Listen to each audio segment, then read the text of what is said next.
When the day began today with Donald Trump's ambassador to the European Union, Gordon Sondland, refusing to show up for a deposition in the House of Representatives, we did not yet know that Donald Trump intends to block every federal government witness and every other possible witness he can from testifying in the impeachment inquiry. The White House counsel's letter about that came late in the afternoon, basically declaring war on the impeachment process, a war the White House counsel and Donald Trump are destined to lose.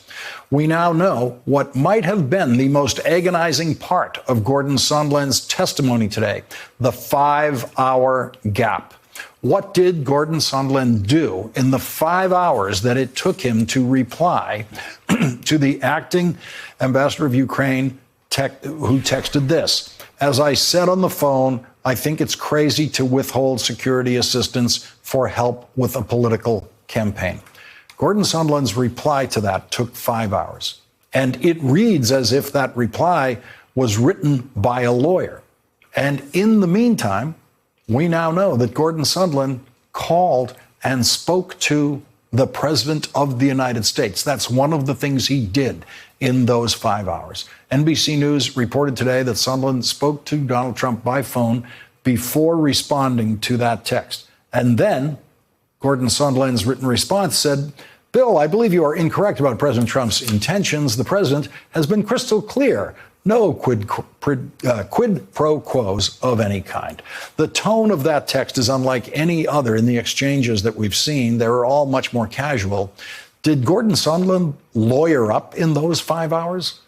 Gordon Sondland might have spent 5 hours being questioned today about those 5 hours if he showed up for his deposition.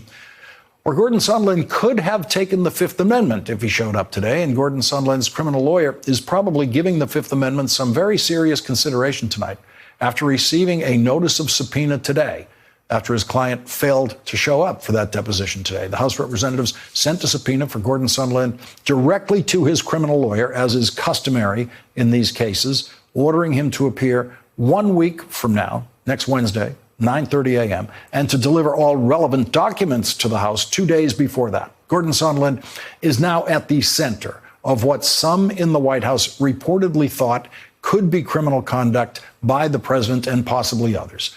That was the reaction that was captured in another document that we now know has taken its place in the evidence file of the impeachment investigation in the House of Representatives. The New York Times reports that before the whistleblower wrote his official report that he submitted to the Inspector General, the whistleblower wrote for his own file a 2-page memo of notes of a conversation that the whistleblower had about the president's phone call to the president of Ukraine with someone who listened to that conversation. The conversation that the whistleblower had was with someone who listened to the entire phone call that Donald Trump had with the president of Ukraine.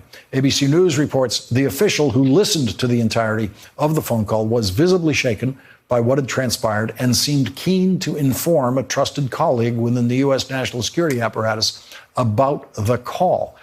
The whistleblower's memo about the call says that the official described the call as crazy, frightening, and completely lacking in substance related to national security. The New York Times quotes the whistleblower's initial 2-page memo saying, quote, the official stated that there was already a conversation underway with White House lawyers about how to handle the discussion because in the official's view, the president had clearly committed a criminal act by urging a foreign power to investigate a U.S. person for the purposes of advancing his own reelection bid in 2020. Thanks for checking out our YouTube channel. Subscribe by clicking on the button below for more from The Last Word and the rest of MSNBC.